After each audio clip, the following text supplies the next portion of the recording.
What's going on YouTube? Johnny here, back with another video for you guys. As always, hope everyone's doing well. Today's video, we're making chicken and dumplings. So with that being said, sit back, relax, and enjoy the cooking. And for the ingredients for today's video, we have our Worcestershire sauce, we have butter, we'll be using garlic, and this is the first time that we're making any food or a dish with garlic since we lost our garlic press in the last video. So yeah. Moving on, but we have our onion right here, we have our carrots, we have flour, celery, we have our bowl of chicken broth right here, and then lastly off to the side for the main ingredient going into the dish is chicken. So we are using boneless and skinless chicken breasts, but if you want, you can also use boneless, skinless chicken thighs. This is just what we had on hand today, so that's what we're doing, and that's our ingredients for today's video.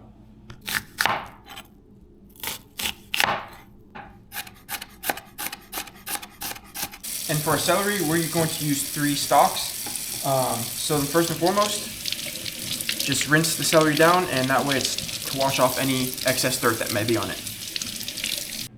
And for this bit, what we'll do, we'll cut the ends off of each one. We'll move that to the scrap pile. And then what we'll do is we'll probably cut it in about thirds, just like that.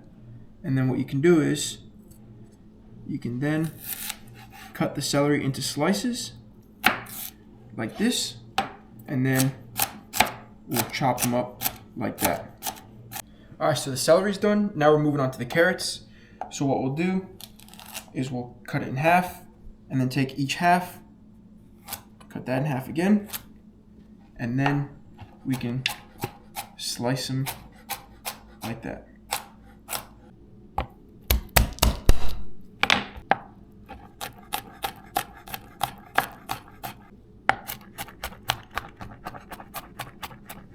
And guys, while I finish mincing the garlic, I just wanted to say a big thank you to all of you for all of your continuous support here on the channel. We're currently at 170 subscribers, so 30 away from the big 200, and like I said, that's my next big milestone that I want to achieve here on the channel. So really looking forward to that, and seriously, just a big thank you to you all. And before I forget, cameraman, how do you feel about closing in on the big 200 subscribers? That's exciting. Thank you for the support. That's right. So thank you guys. All right, so we have the chicken here. So what we'll do is just trim off some of the fat. So we'll do that. You can flip it over, and there'll be pieces that you can just trim. And yeah, just cut out, like this part can sometimes be like grizzly. So we'll just cut that section off, and I'll go ahead and finish up the rest of the 2 pieces. Alright, so before I season the chicken, what I'm going to do is get the pot going with olive oil, and we'll let that heat up. So that way by the time I'm done seasoning the chicken, it'll be ready to go. Alright, and for the seasoning that we're using for the chicken, we're just keeping it simple. We're going to do salt and pepper. So what we'll do is just salt and pepper both sides.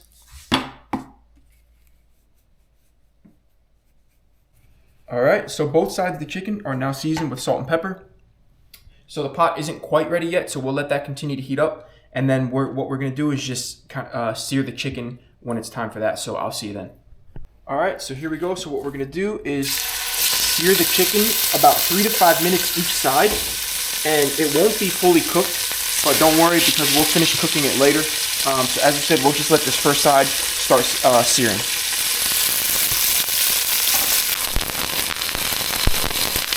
All right, so it's about time. And you'll know it's time when it's kind of like a golden brown like that. And boom. So we'll just go ahead and let this bottom side sear now.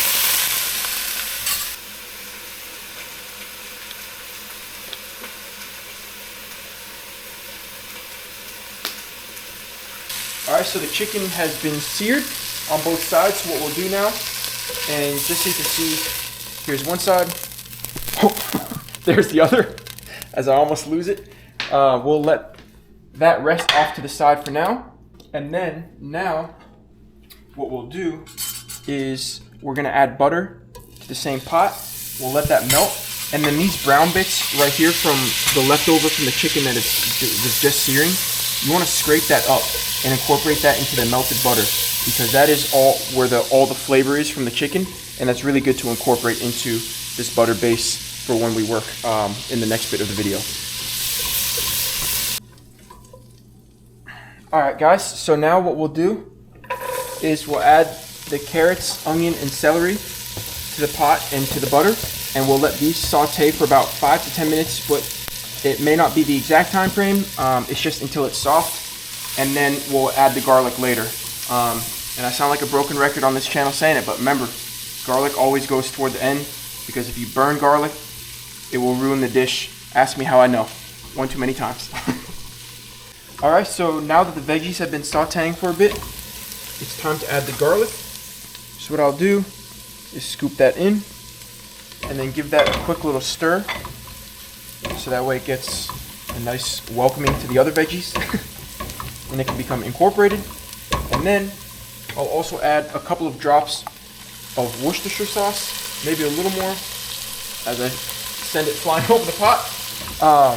And that's about a teaspoon, not exactly, but somewhere close. And then we'll add some seasoning, and in this dry rub seasoning is salt, pepper, oregano, thyme, rosemary, and that just really helps add and bring a lot of flavor to the dish as well. So you'll see here, we're just mixing this around, and we'll let this go for about a minute or two and just continuously stir and mix to incorporate.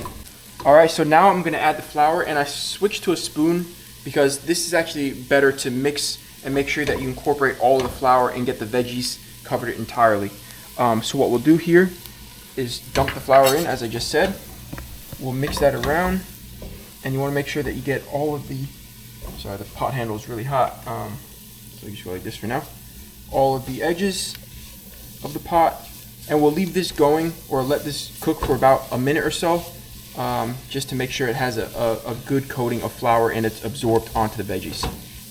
Alright, as you can see, here's how the veggies are currently looking. So what I'm going to do now is I'm going to come over here, and I will slowly add, here's what I'll do actually.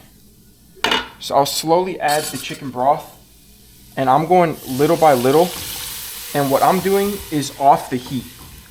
Because if you do this over the heat, since the flour is a thickening agent, it tends to lump up really quickly if you're not stirring very fast and covering everything. So that's why I just like to play it safe off of the heat. So I'll add little by little and stir and incorporate it. As you can see here, it's already thickening up. And a good helpful hint is to use the back of the spoon, and that helps get in the edge and make sure that you're really breaking up all the flour and mixing everything together. So what I'll do, I'll just continue to stir and add, and I'll finish this up. Alright, so we're back over the heat, and we're going to keep it on a low to medium, because what we want is to bring this to a low simmer. So we'll add the half and half, stir that around. We have our chicken bouillon cube right here.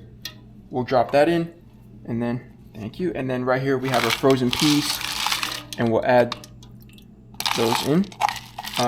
And like I said, we'll just stir this around, make sure it's well incorporated, and then we'll bring this to a low simmer. Alright, so while the broth is coming to a low simmer, what we're going to do here is prep the chicken. So what I'm going to do, I'll cut them into little pieces or slices like this, and then, so that way it's kind of a variety of chicken throughout. I'll just then cut them into thirds, so that way it's looking something like this. And then we can just add that to the broth. So I'll go ahead and finish up the chicken, and then I'll see you in the next bit. Alright guys, so then here we have the chicken. So we'll add this back to the pot. And as I said earlier, and I'm wondering if the camera can pick it up, but as you can see, like, the chicken is not fully cooked. So we're adding it back. Gotta get the good footage, you know. But we're adding it back so that can finish cooking. And then off to the side, we have the plate of juice, the chicken juice. So what we'll do, just lay that there. This is really good stuff too. So we'll just take this and add it in just like that. And then boom, mix that around. And we'll let that finish cooking on that low simmer. So that's that for now. All right, and I forgot to mention in the last clip that we'll let this go for about 15 to 20 minutes, and then we'll get started working on the dumplings. All right, so we're starting on the dumplings now. So in this bowl, we have sour cream. I'm using cake flour, and it's important to use cake flour because it's lighter and it's more fluffy. So our dumplings will be light and fluffy. And then also in this mixture is salt, baking powder, and baking soda. And then in this cup, we have melted butter. So I'll dump that in. And then in this one, we have milk. So this will be, again, the dough for our dumplings. So then you can just mix around. And you don't want to over mix either, so you just want to be careful. But I'm just mixing like this to really incorporate the sour cream and make sure that gets mixed in there and it breaks up evenly.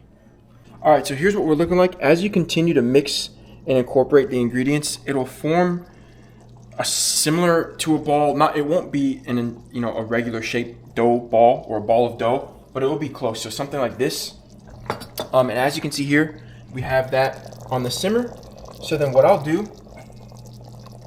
what happened? Steam. Oh, so what I'll do is just like this, take the dough and drop it in. And as it cooks, it'll really puffen up.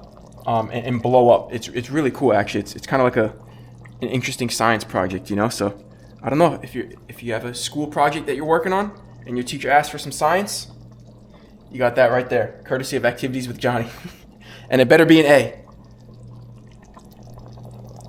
All right, so here's what we're looking at. As you can see, it's kind of like a layer of clouds, and the dumplings have already they've already blown up a little bit too. So what you want to do in this step is you don't want to submerge the dumplings, but you just kind of want to poke around them so that way they can get the sauce and the gravy from the broth that we made, so that way it can absorb within the dumplings themselves.